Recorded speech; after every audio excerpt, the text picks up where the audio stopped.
दोस्तों नमस्कार, electrical learn YouTube channel में आपका फिर से स्वागत है। जैसा कि फ्रेंड मोटर की ओवरऑलिंग से रिलेटेड यह पार्ट 2 वीडियो है। इससे पहले वाले वीडियो के अंदर मैंने आपको बताया था कि मोटर की ओवरऑलिंग करते समय हमें किन किन चीज़ों का ध्यान रखना चाहिए। जैसा कि मैंने बताया था कि टर्मिनेशन किस तरीके से खोलने हैं, मोटर की कपलिंग किस तरीके से रिमूव करनी है, मोटर के अंदर कौन कौन से पैरामीटर्स होते हैं, मोटर के फाउंडेशन बोल्ट किस तरीके से रिमूव करने हैं, उसके साथ ही मोटर को अपनी फाउंडेशन से किस तरीके से हटाना है, वो सारी चीज़ें हमने इससे पहले वाले वीडियो में जाना था। इस वीडियो के अंदर भी मैं आपको कुछ ऐसे ही आगे के स्टेप्स बताऊंगा, तो दोस्तों इस वीडियो के अंत तक बने रहिए। जैसा कि फ्रेंड मोटर की ओवरऑलिंग करने के लिए हमें प्रॉपर वर्कशॉप की जगह चाहिए होती है, क्योंकि दोस्तों मोटर के रोटर को हमें निकालना होता है और मोटर का रोटर ईओटी क्रेन से निकलता है। तो यहाँ पर जो मोटर है, इस मोटर का वजन 15 टन है, यानी 15,000 किलो। तो इसको उठाने के लिए हम क्रेन का यूज कर रहे हैं। उसके साथ ही हमने 20-20 टन की 2 सीलिंग का यूज किया है। इन सीलिंग को हमने चारों कोनों पर लगा दिया है। अब यहाँ पर आप देख सकते हैं मोटर को बड़ी ही सावधानी से हमें उठाना होगा। इस मोटर को उठाकर हम मोटर को वर्कशॉप में शिफ्ट करेंगे। जैसा कि मोटर को क्रेन ने बड़ी ही आसानी से उठा लिया है, अब इस मोटर को हम ट्रक के ऊपर शिफ्ट कर लेंगे और ट्रक से इस मोटर को वर्कशॉप में लेके जाएंगे।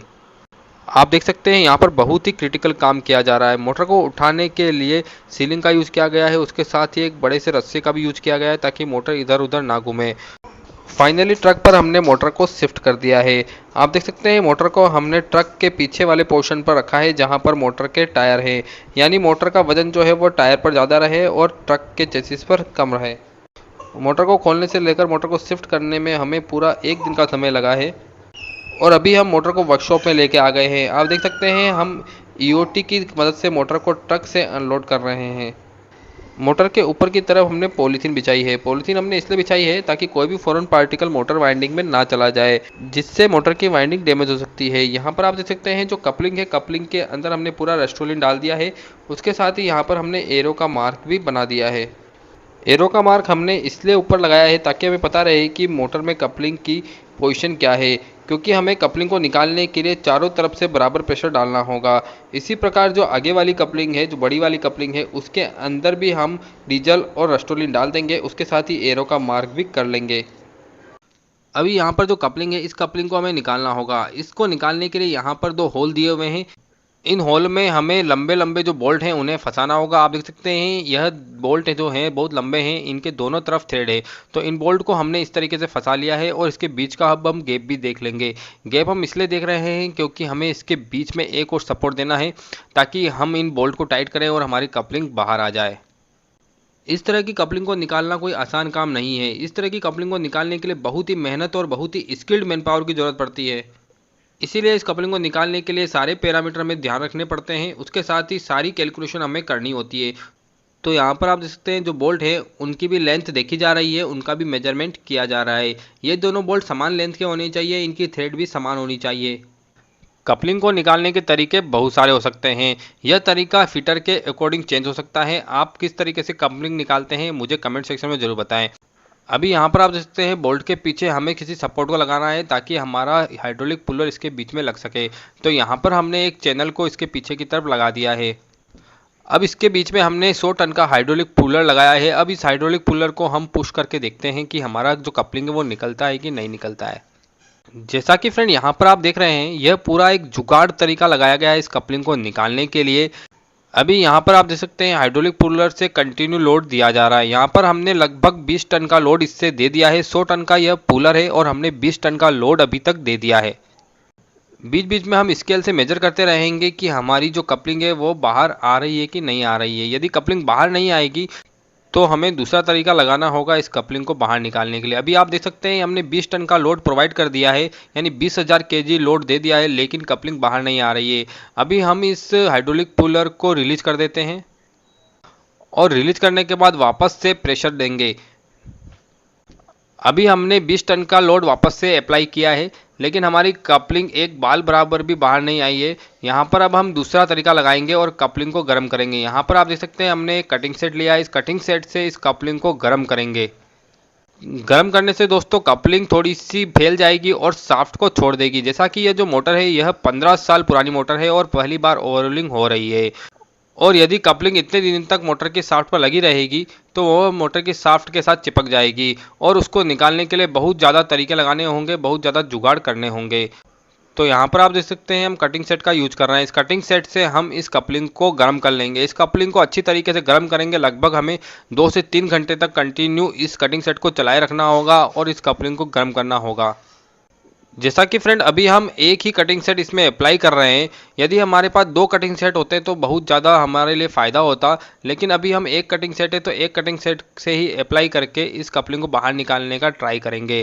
जैसा कि दोस्तों मैंने आपको पहले ही बोला था कि मोटर की ओवरहोलिंग करते समय सारे रिसोर्स आपके पास होने चाहिए, नहीं तो आप मोटर की ओवरहोलिंग सही तरीके से नहीं कर पाएंगे। अभी हमने कपलिंग को अच्छी तरीके से गर्म कर लिया है। अब हम फिर से हाइड्रोलिक पुलर को अप्लाई कर रहे हैं और अभी आप देख सकते हैं जो हमारी कपलिंग है उसने मोटर की शाफ्ट को छोड़ दिया है और 1 इंच लगभग बाहर आ गया है। और हम कंटिन्यू यहाँ पर कटिंग सेट भी अप्लाई कर रहे हैं, कंटिन्यू इसको गर्म भी कर रहे हैं।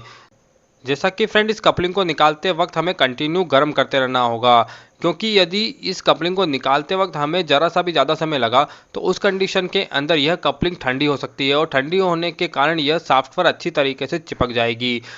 और यह कपलिंग ठंडी होकर शाफ्ट के साथ चिपक जाए तो इसे निकालना बड़ा ही मुश्किल काम हो जाएगा। तो इसीलिए हम इसको कंटिन्यू गर्म भी कर रहे हैं और साथ ही साथ हम पुलर भी अप्लाई कर रहे हैं। जब भी पुलर लोड पे हो तो उस समय पुलर के आसपास खड़े नहीं रहना चाहिए, क्योंकि पुलर यदि किसी भी कंडीशन से फेल होता है तो इसमें भरा हुआ जो ऑयल है वह बहुत ही तेज़ी से निकलेगा। उसकी स्पीड गोली की स्पीड के बराबर होगी और आप समझ सकते हैं कि उस स्पीड से आपके शरीर के अंदर क्या हो सकता है। इसीलिए बहुत ही सावधानी से काम करना होता है। अब आप देख सकते हैं यह जो कपलिंग है 4 इंच तक बाहर आ चुकी है। अभी भी हम पुलर अप्लाई कर रहे हैं। इस कपलिंग को लास्ट तक निकालने के लिए हमें पुलर अप्लाई करना होगा। अभी इस कपलिंग की लास्ट स्टेज चल रही है, इसीलिए हमने इसको ईओटी क्रेन के साथ लटका दिया है, क्योंकि यदि ये कपलिंग बाहर निकलेगी तो किसी के पैर के ऊपर गिर सकती है, उसके साथ ही कपलिंग भी डैमेज हो सकती है। इस कपलिंग का जो वजन है वह लगभग 600 किलो है और आप समझ सकते हैं कि 600 किलो की कपलिंग यदि नीचे गिरेगी तो उससे बहुत ज़्यादा वाइब्रेशन होगा और किसी के पैर के ऊपर गिर जाए तो उस पैर की क्या स्थिति हो सकती है। इसीलिए हमने इसको अच्छी तरीके से ईओटी क्रेन के साथ बांध दिया है। फाइनली ये कपलिंग बाहर निकल गई है। इस कपलिंग को हम ईओटी क्रेन से किसी सुरक्षित जगह पर रख लेंगे। अब यहाँ पर इस मोटर का हमें कवर खोलना है। कवर खोलने से पहले इसके अंदर जो आरटीडी लगी है उस आरटीडी को हम बाहर निकाल लेंगे। और अभी हमने आरटीडी को बाहर निकालने के बाद इस प्लेट के बोल्ट खोलकर इसको भी बाहर निकाल दिया है। इस प्लेट को खोलना बड़ा ही आसान होता है। ये प्लेट कहीं पर भी ज़्यादा फंसी हुई नहीं रहती है। आप इन 6 बोल्ट को खोलेंगे तो यह प्लेट बाहर आ जाएगी। अब यहाँ पर आप देख सकते हैं एक डस्ट सील लगी हुई है शाफ्ट के ऊपर। उस डस्ट सील को भी हमें निकालना होगा। डस्ट सील के निकाले बिना इसके ग्रीस प्लेट बाहर नहीं निकलेगी। तो डस्ट सील को निकालने के लिए सबसे पहले हमें इसके अंदर जो सर्कुलिप है उस सर्कुलिप को निकाल लेंगे और उसके बाद आप देख सकते हैं इसके अंदर भी 2 होल दिए हुए हैं। इस होल के अंदर हम 2 लंबी लंबी रोड लगाएंगे और पुलर की सहायता से इसको भी निकाल लेंगे। अभी आप देख सकते हैं पुलर की सहायता से हमने डस्ट सील को अच्छी तरीके से बाहर निकाल लिया है। अब यहाँ पर जो ग्रीस प्लेट है इस ग्रीस प्लेट को भी हमें निकालना होगा। ग्रीस प्लेट को निकालना बड़ा ही आसान होता है। इसमें आप देख सकते हैं यहाँ पर 2 होल दिए हुए हैं। इन होल के अंदर थ्रेड है। इसके अंदर हम 12 का बोल्ट डालेंगे और टाइट करेंगे तो यह जो प्लेट है यह आसानी से बाहर की तरफ आ जाएगी। अभी आप देख सकते हैं यह प्लेट आसानी से बाहर की तरफ आ गई है। अब हम इसको भी बाहर की तरफ निकाल लेंगे। दोस्तों इस पार्ट को हम यहीं पर समाप्त करेंगे, क्योंकि ज़्यादा लंबा वीडियो इंटरेस्टिंग नहीं रहता है। तो यहाँ पर हम इसको समाप्त करेंगे। इसके बाद मैं पार्ट 3 लेके आऊँगा। पार्ट 3 का लिंक भी मैंने डिस्क्रिप्शन में दिया है, वहाँ से जाकर पार्ट 3 आप देख सकते हैं। उसके साथ ही पार्ट 1 भी आपने नहीं देखा है तो पार्ट 1 भी आप देख सकते हैं। तो फ्रेंड ये वीडियो आपको कैसा लगा कमेंट सेक्शन में जरूर बताएं। इसी तरह की वीडियो चाहते हैं तो मेरे चैनल को सब्सक्राइब जरूर कर लीजिए। इस वीडियो को लाइक और शेयर जरूर कर दीजिए ताकि सभी को इसका फायदा हो सके। थैंक यू दोस्तों, thank you so much for watching my video. Thank you so much.